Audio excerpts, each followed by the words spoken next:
President Paul Biya chairs the meeting of the Higher Judicial Council, during which the files of magistrates eligible for promotion and those of graduates from the School of Magistracy came under scrutiny. Cameroon and the continent mark the African Day of Decentralization and Local Development at a time when the decentralization drive in the country is under the spotlight. As students go home for long vacations, the issue of organizing holiday classes runs into the talk of the day as the debate heightens on whether or not such classes should be organized at all. Those are our lead stories. Good evening and welcome to the 7:30 News. I am Ben Menopofong.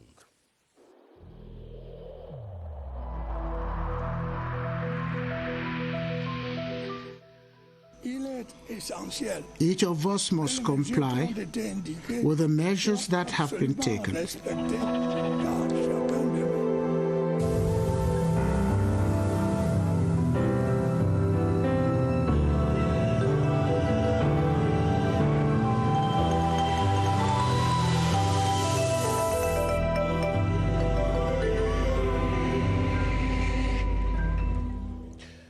You're welcome once again. The President of the Republic, President of the Higher Judicial Council, Paul Biya, has chaired an in-camera session of the Council during which the files of magistrates eligible for promotion were examined.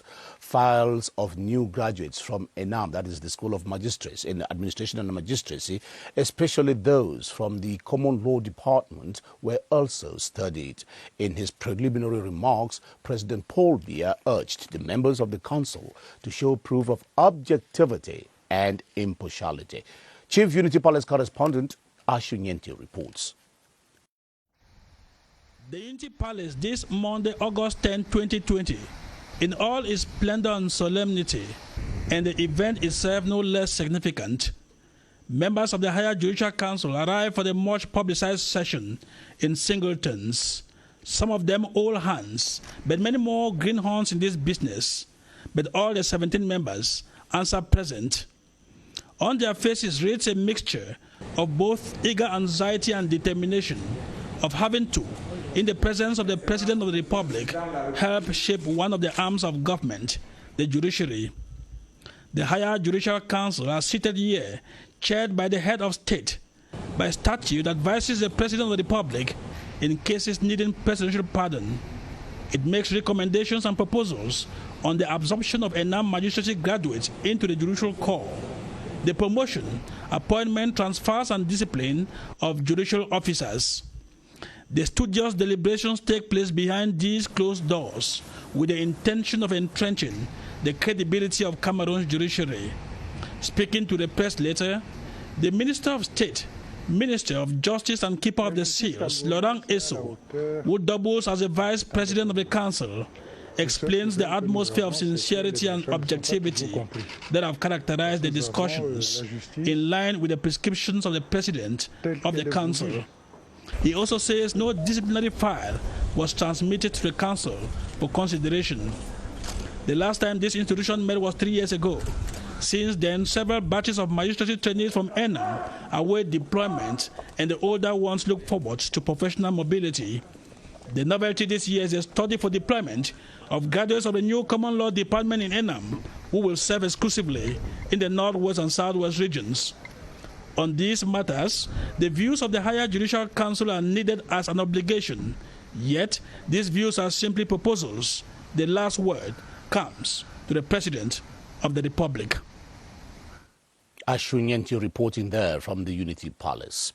Today, August 10, 2020, Cameroon joined in celebrating the 10th African Day of Decentralization and Local Development, sensitizing the masses on issues like community participation, the respect of diversity, and inclusiveness. All of them values that the African Union wanted to imbibe in the population when it instituted the day some years back. The Minister of Decentralization and Local Development, Georges Elangauban, Abraham chaired the Decentralization Day activities in the Okolo Council in the Central Region and the celebrations which coincided with the observation of the African Civil Registration and Vital Statistics Day. Beatrice Losamba reports on the minister's interaction with the local populations. To tell a tale in a language intelligible to local communities, use folklore or the drum language. Exactly what the government did to get the message of community participation reach elected officials and players in decentralization and local development. The decentralization the president is talking about is a decentralization involving everybody. That's why it was important for us to talk about all these things here in Okola. The population of Okola, 30 kilometers from Yaoundé, the target of this 10th African Day of Decentralization and Local Development, twinned with Africa's 3rd Civil Registration and Vital Statistics Day, which sought to drum up respect for the birthrights of birth certificates. In both ceremonies, the Minister of Decentralization and Local Development had a chat with grassroots populations on their role in guaranteeing conflict prevention in line with this year's theme, which centers around local authorities' participation in prevention and peacekeeping. If decentralization is effective in Cameroon, at least from the conceptual standpoint, its implementation has since remained a process that is yet to spring into full force. As it stands, many continue to find fault with its pace of implementation that they deem rather too slow to reckon with. Ebenezer Akanga has been talking with some mayors on how effective the process is unfolding on the ground and compiled the following report. Decentralization is enshrined in the Constitution of Cameroon of 1996. General opinion, however, holds that its implementation has been rather too slow. Despite the slow pace of implementation, some mayors can point a finger to spin-offs of decentralization in their council areas. Right now in Wom, part of the peace is because the youths are on the field trying to work on HIMO projects, which they are trying to maintain the roads themselves. We have a few things like the paquet minimum, to which has been decentralized to mayors, which we are able to use our discretion to supply what is necessary. As the mayors strive to implement decentralization, they face huge challenges. The mayor is supposed to be the master of that city, to know exactly where to put what. The same time you are planning to do something, it's pillars being planted in that particular piece of land. It's quite frustrating. The law of December 24, 2019, to institute the General Code of Regional and Local Authorities is seen as a great booster to decentralization in Cameroon. The grassroots have expressed their wish to be involved in the development of their localities. Let us give them the opportunity to be able to develop. Through the mayors, we'll be able to develop this country, and everybody will be happy about what we will be seeing. As the local populations clamor to have a greater say in the management of their own affairs, decentralization that is well implemented could provide a solution.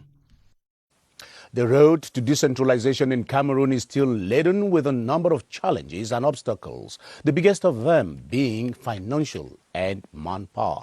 Even though competences were fully transferred to councils since 2016, local governments still lack the requisite structures and human resources with which to get the process going.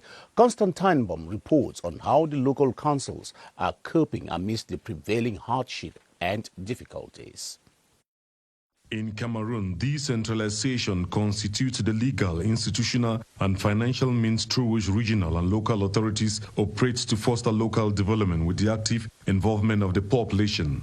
Although competencies were fully transferred to councils in 2016, more needs to be done to fast-track the process. Slowness of transfer of competencies.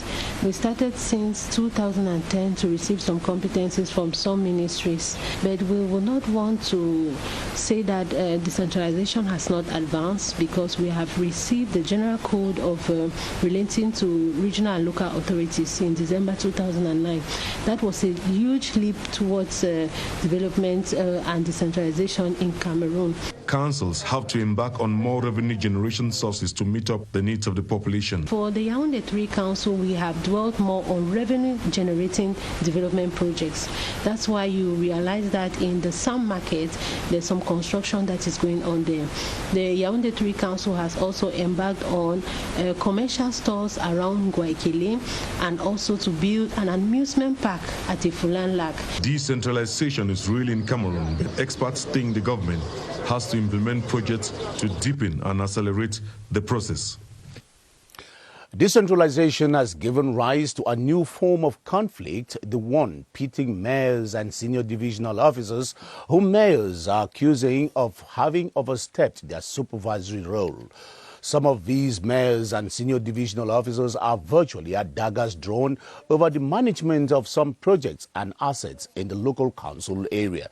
As Joyce Kimbi-Fowaju now reports, this mayor-SDO conflict emanates from a truncated reading and interpretation of the law on decentralization.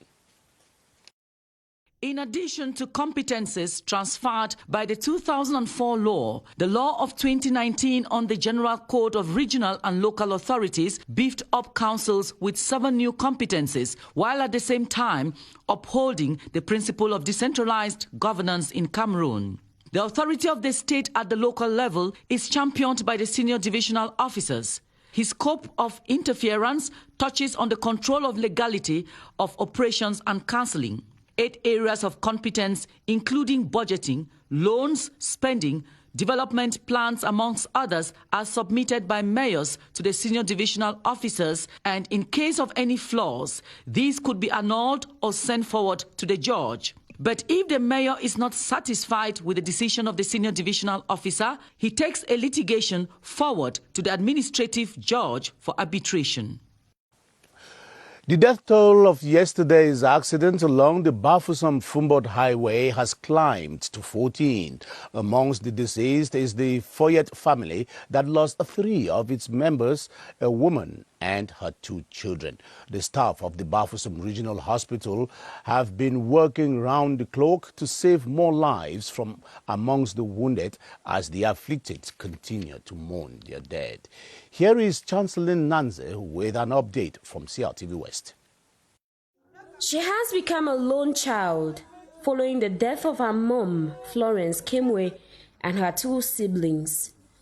3-year-old princess will have to grow up without her loved ones who perished in Sunday's accident, a situation that has plunged the family into consternation. My wife left the house with my 3 kids at 5:30 a.m. At 6:30 a.m., the eldest called me, telling me they had an accident. At the Bafoussam Regional Hospital, the number of deaths has increased to 14. 60 patients hospitalized with various grades of trauma, 14 casualties.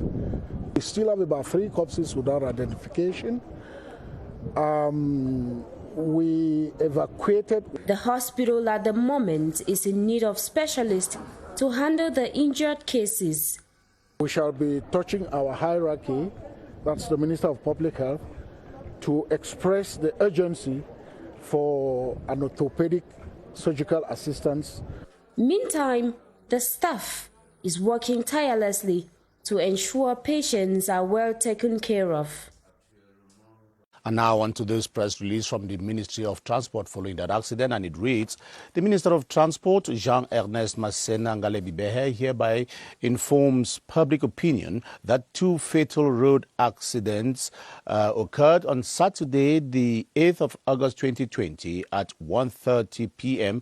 in the locality of Idiki on the Kumbaboya Road, and on Sunday, August 9, 2020 at about 6 a.m. at the locality of Banefo on the Bafoussam-Fumbot Road. The Minister of Transport has therefore decided to withdraw the car registration certificate of the vehicle for illegal transport.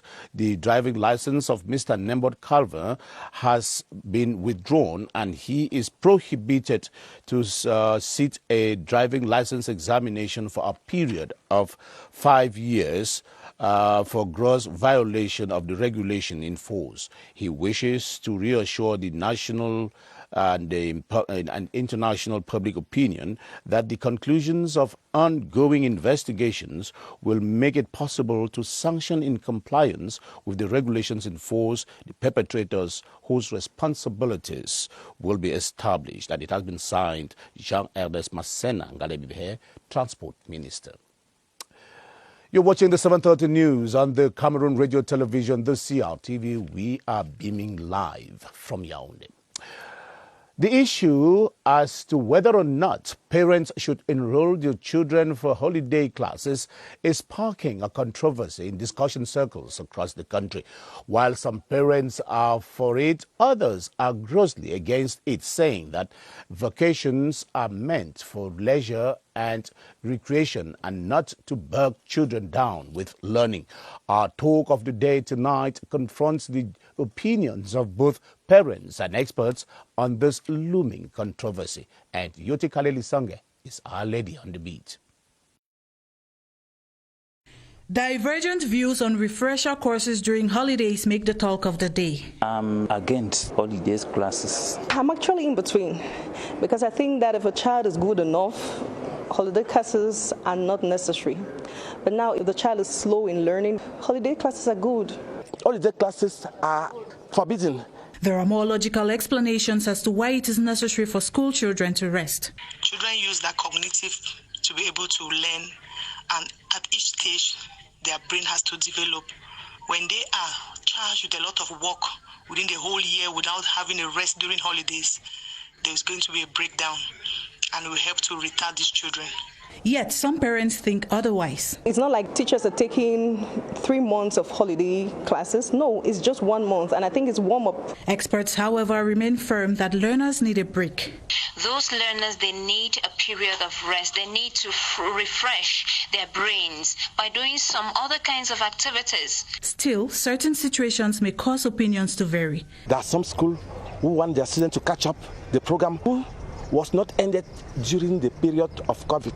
Despite the differing opinions, teachers say the impact of holiday classes could be positive as well as negative. And for our destination slot on the news tonight, we take you to Mount Jim in the Adamawa region. The picturesque hills make for an interesting tourist ride, but behind the beautiful facade of the rocks is a story, one of German occupation and civil wars, which took place around the rock, a refuge for the people of Galim-Tinyer, reputed for the yearly Nyem Nyem cultural festival. Ellis Voije is our guide on that tour.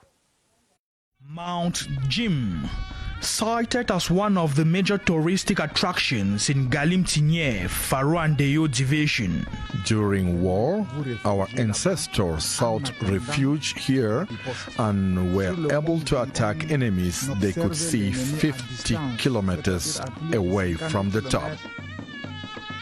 Up the mountain, the abundance of relics indicate human interaction with nature thousands of years ago. We have sacred places. These places can help the Nyem Nyem people obtain powers or refuge. This mountain has lots of potentials. For example, right behind me, they have some water flowing there, and they say it is sacred because the water has some healing powers. They say for those who believe and can make it through and even drink this water, they will be able to have eternal solutions to their problems. Apart from the mystery that surrounds this water source, it also helped our ancestors to quench their thirst. After long years of refuge up the mountain, the Nyem Nyem people finally decided to settle at the foot of Mount Jim, an area known today as Galim-Tinyer.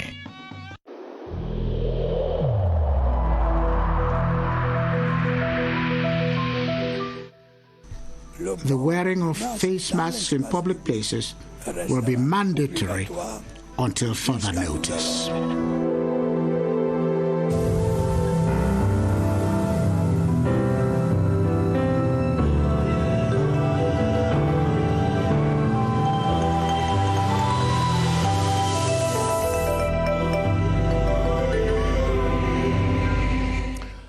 Public health experts are inviting Cameroonians not to pay any heed to the ongoing claim that the coronavirus is over and that life can return to normal. They foul, they say, as they emphasize that the situation still remains very preoccupying, are inviting the populations to stick on to the preventive measures. Let's now join Baldwin Sama at the Public Health Emergencies Operations Center with his guest, Dr. Eric Tanzi, with whom he addresses the issue of COVID-19 screening and some of the problems that they do encounter. Hello, Baldwin. Good evening, and thanks for joining us.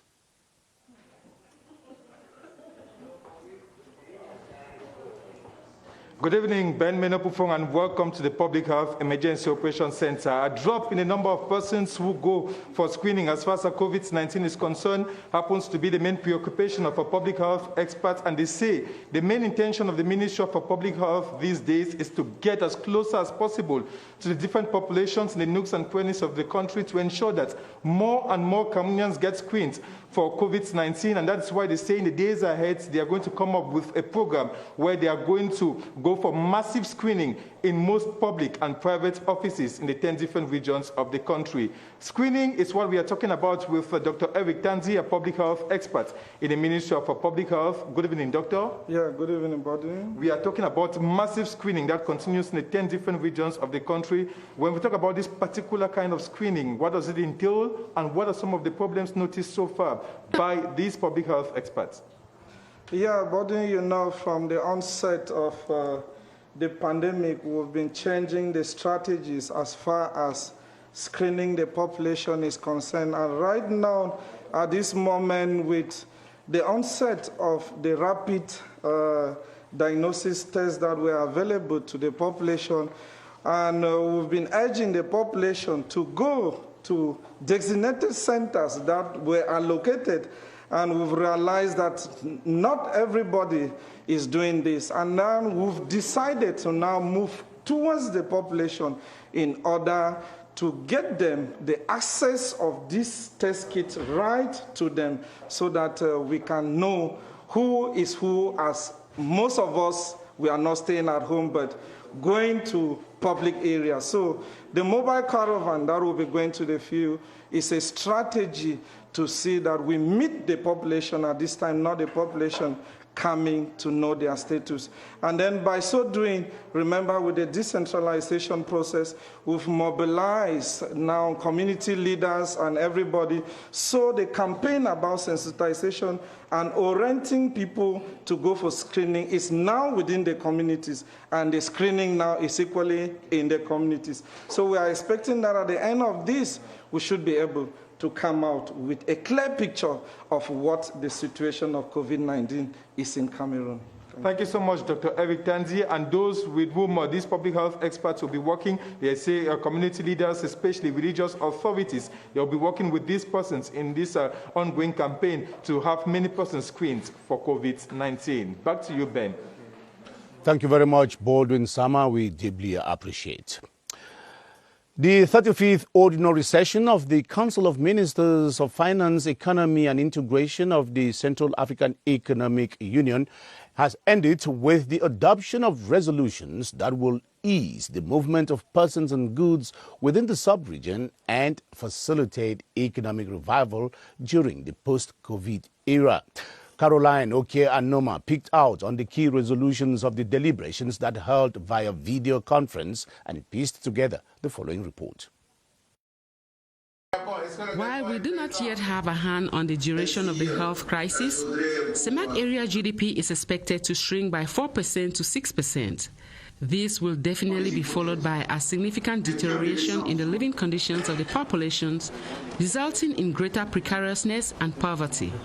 To avoid this from happening, the just ended 35th Ordinary Session of the Council of Ministers under the auspices of the chairperson of the CEMAC Commission, Professor Daniel Ona Ondo, and coordinated by the sitting chairperson of the Council of Ministers of UAC, Alamin Usman May, unanimously agreed that the establishment of the free movement of persons and goods will help relaunch the economy of the sub-region, a vital tool for regional integration. all the African states must move forward. All the relating points concerning that rationalization are now ready. Other key milestones achieved at the Council of Ministers are the harmonization of a common tariff fees of Cfa 100,000 francs for length of stay in CEMAC member countries, a joint brigade, a combined custom office, a joint interstate police, and above all, seek alternative sources of financing for the development of the sub-region. Custom officials from across the country are meeting at the Customs Training Academy in Nomayos on the outskirts of Yaoundé to update their skills on customs surveillance. The Director General of Customs, Fungod Edwin Nuvaga, who opened the workshop, invited the participants to take the course seriously as it will equip them with the right tools to check fraud and contraband in the customs sector. Felix Ekale is one of the attendees at the workshop, and he told our reporter Lumastum Davis his expectations from the training. Our industries are threatened because of contraband and counterfeit. Our health is threatened because of poor products, medical products that are imported in the country without any regulations. Our environment is threatened because of plastics that come in. The security of Cameroonians is threatened. We hear it today, and tomorrow we hear another one. So this gathering is to brainstorm and see what we can do to counter all this. If our economy is threatened, our industries can close down. If we don't counter, the treasury will close down. The North Delegation of Livestock, Fisheries and Animal Husbandry has seized a huge consignment of fish in Garua in a move that seeks to stem clandestine fishing in the Lagdo area at this time that the fishing activities have been kept on hold in the dam. The livestock officials have been auctioning the seized fish to the Garua public, an auction sale that got interrupted by the angry fishermen who stormed the auction sale site. Vanessa Wunang Samnung reports from CRTV North. The yearly halt on fishing activities in the Lagdo Dam of the North region is a tradition which dates back to 2013 and seeks to allow reproduction and guarantee fish in quantity and quality. Despite sensitization, this period is often interrupted by illegal fishing activities, resulting to the seizure of important stock of fish for auction sales. With the help of law enforcement officials, we've seized an important stock of fish during our routine patrols, and we wanted to use it for auction sale. The auction sale scheduled for this August 10, 2020 was interrupted by unhappy fish traders who, after close to 2 hours of negotiation with officials, finally came to a compromise. Officials of the North Regional Delegation of Livestock, Fisheries and Animal Industries have vowed to carry on with their repressive activities for an efficient management of aquaculture in the region. And our sports, our two-day symposium to review the problems faced by the Elite 1 and Elite 2 clubs in the country is underway in Kamer on the outskirts of Yaoundé. Organized by the presidents from the various clubs, the meeting aims at drafting proposals on how to improve on the professional league since its creation some 9 years ago. Daniel Ekonde has the details. Of the country's Elite 1 and 2 football championships in 2011, all hasn't been well. That's why a collective of club presidents met to chart a way forward. Access to stadiums, enduring problems in transfer of players and the league's visibility are discussed. But the main worry is source of finance. We played 3 years out of Douala. Do you know what my gate fee has been for this season? 500,000. Union Douala, 500,000 gate fee. Meanwhile, 4 years ago, I had 15 million gate fees. That is the problem that we are facing. The meeting initially looked like it didn't have the go-ahead of Fcfa, but there was a presence of an auxiliary of the Federation. Persistent cash shortage and lack of sponsors are the main areas the presidents hope their final document to be tabled to Fcfa and the Ministry of Sports will yield fruits. That's why we'll leave it for this evening. Thanks for watching. We'll be back tomorrow, 7:30.